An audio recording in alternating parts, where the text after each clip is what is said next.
Salam berjumpa kembali teman-teman sekalian, Bapak Ibu Saudara-saudariku yang terkasih. Pada kesempatan ini saya mengajak kita kembali lagi untuk mempersiapkan diri kita mendengarkan bacaan Sabda Tuhan yang kita ambil dari Penginjil Yohanes bab 20 ayat 1 sampai 9. Yesus harus bangkit dari antara orang mati. Pada hari pertama pekan itu, pagi-pagi benar ketika hari masih gelap, pergilah Maria Magdalena ke kubur Yesus, dan ia melihat bahwa batu penutupnya telah diambil dari kubur. Ia berlari-lari mendapatkan Simon Petrus dan murid yang lain yang dikasihi Yesus. Ia berkata kepada mereka, "Tuhan telah diambil orang dari kuburnya, dan kami tidak tahu di mana ia diletakkan." Lalu berangkatlah Petrus dan murid yang lain itu ke kubur. Keduanya berlari bersama-sama, tetapi murid yang lain itu berlari lebih cepat daripada Petrus, sehingga ia lebih dahulu sampai di kubur.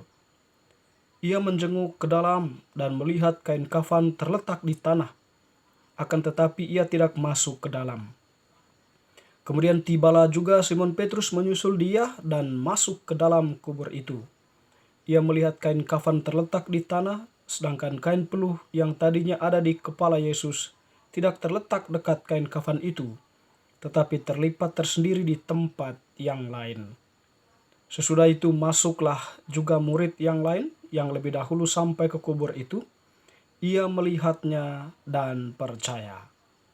Sebab selama itu mereka belum mengerti isi kitab suci yang mengatakan bahwa ia harus bangkit dari antara orang mati.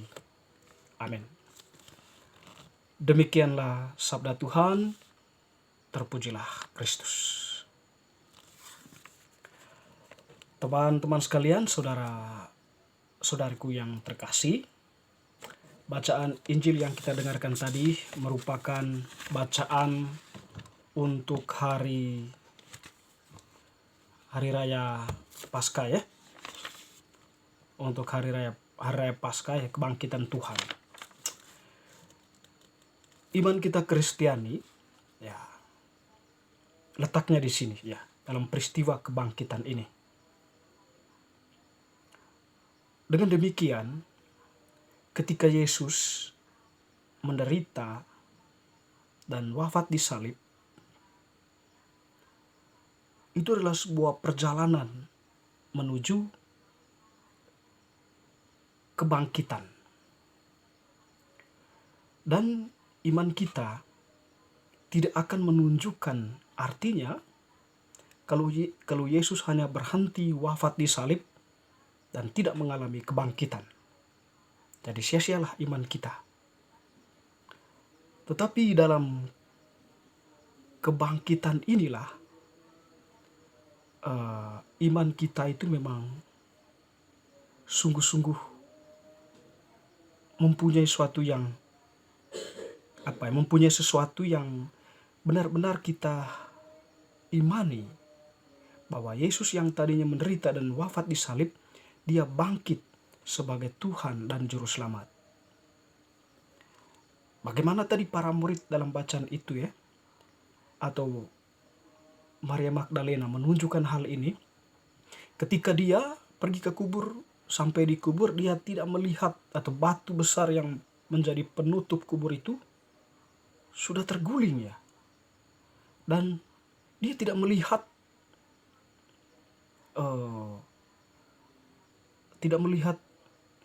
mayat Yesus, atau boleh kita bilang Yesus yang terbaring di situ tidak ada lagi pada tempatnya. Sehingga dia pun cepat-cepat lari memberitahukan itu kepada para murid, dan respon Petrus dan Yohanes ya, murid yang dekat dengan Yesus itu, mereka langsung lari ke kubur. Dan benar kesaksian perempuan-perempuan itu, memang kubur itu kosong dan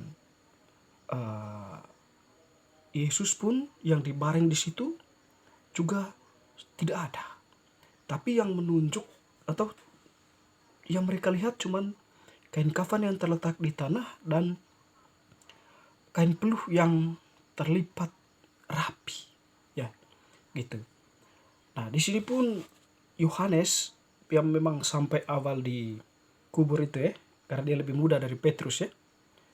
Di situ dia tidak berani masuk ke dalam, tetapi dia ketika dia melihat lebih dalam, dan di situ pun Yohanes ini percaya. Jadi dia melihat peristiwa itu dan percaya. Dikatakan di situ, sesudah itu masuklah juga murid yang lain, yaitu Yohanes itu ya, yang lebih dahulu sampai ke kubur itu. Ia melihatnya dan percaya. Sebab selama itu mereka belum mengerti isi kitab suci yang mengatakan ia harus bangkit dari antara orang mati. Tetapi setelah melihat peristiwa itu, dia pun percaya bahwa Yesus itu adalah, atau Yesus itu sungguh-sungguh mengatakan bahwa ia bangkit, atau apa yang dikatakannya selagi mereka masih hidup tentang kebangkitan dirinya, sungguh-sungguh itu menjadi nyata. Dan dia pun percaya dengan apa yang dikatakan Yesus. Dan sesuai dengan apa yang dikatakan oleh kitab suci, kitab-kitab para nabi ya, ataupun nubuat-nubuat ya, sebagaimana yang menubuatkan tentang Yesus yang bangkit itu, yang menderita dan bangkit ya. Jadi teman-teman, saudara-saudari yang terkasih, iman kita ada di sini ya, dalam peristiwa kebangkitan Yesus ini. Oleh karena itu, peristiwa Paskah ini merupakan sebuah peristiwa sukacita ya bagi kita ya. Sukacita besar ya bagi kita, di mana Tuhan kita Yesus Kristus sudah mengalahkan maut ya, dan menyiapkan bagi kita ruang keselamatan objektif. Jadi kita sekarang mempunyai ruang itu, disediakan oleh Yesus Kristus ya, melalui penderitaannya, dan kebangkitan itu sungguh-sungguh mempersiapkan itu ya, atau sungguh-sungguh dia menunjukkan diri sebagai Tuhan yang mempersiapkan bagi kita keselamatan itu. Jadi memang peristiwa ini adalah sebuah peristiwa besar untuk kita ya, peristiwa iman kita. Nah, pertanyaannya memang sekarang adalah, apakah kita mau masuk ke dalam ruang keselamatan yang disediakan oleh Yesus itu? Nah, di situ tergantung kita. Yesus, kita sebagai umat beriman, Yesus sudah menitipkan kepada kita ajaran-ajarannya, perintah-perintahnya melalui gerejanya yang kudus ya. Dan gereja mengajarkan itu kepada kita. Dan bagaimana kemudian pelaksanaannya dalam kehidupan kita? Bagaimana kita mewujudkannya? Apakah kita memang sudah sungguh-sungguh mewujudkan itu? Ataukah kita masih dalam peristiwa keraguan? Jadi Yesus pun mengatakan ya, itu sendiri, dan apa yang dikatakan di situ ya semuanya benar ya. Jadi kalau kamu mengasihi orang yang mengasihi kamu, apakah jasamu? Tapi kalau kamu mengasihi orang yang mengutuk kamu, yang membenci kamu, kamu menyelamatkan jiwamu. Ketika kamu memberi mereka pakaian, memberi mereka makan ya, mengunjungi mereka di penjara dan yang sakit, itu kamu lakukan untuk Tuhan. Jadi sebenarnya itu secara tidak langsung Tuhan mengajarkan apa yang sudah ajarkan ini, hendaknya kamu lakukan ini. Sebab ketika kamu melakukan itu, sebenarnya kamu sedang membuka ruang keselamatan itu dan kamu masuk ke dalamnya. Ya. Kalau tidak, kamu akan tetap berdiri di luar seperti 7 perempuan bodoh itu ya. Mereka tidak mempersiapkan diri sehingga obor mereka pun mati karena kehabisan minyak. Tapi perempuan-perempuan yang bijak, mereka sudah mempersiapkan diri sehingga mereka lah yang diperbolehkan masuk ke dalamnya. Atau orang-orang tadi yang tidak memberi mereka makan, mereka yang lapar, mereka memberi air mereka yang haus, pakaian mereka yang telanjang, mereka dikelompokkan di bagian kiri ya. Dan bagaimana Tuhan mengatakan itu ya, mereka menempati tempat yang tidak diinginkan, di hukuman abadi. Sedangkan orang yang tadi yang mengasihi samanya, mereka diperkenankan masuk dalam kehidupan abadi. Jadi Paskah ini adalah peristiwa iman kita besarnya. Tuhan ya, Yesus itu adalah Tuhan kita yang bangkit dan menyiapkan bagi kita keselamatan objektif kita.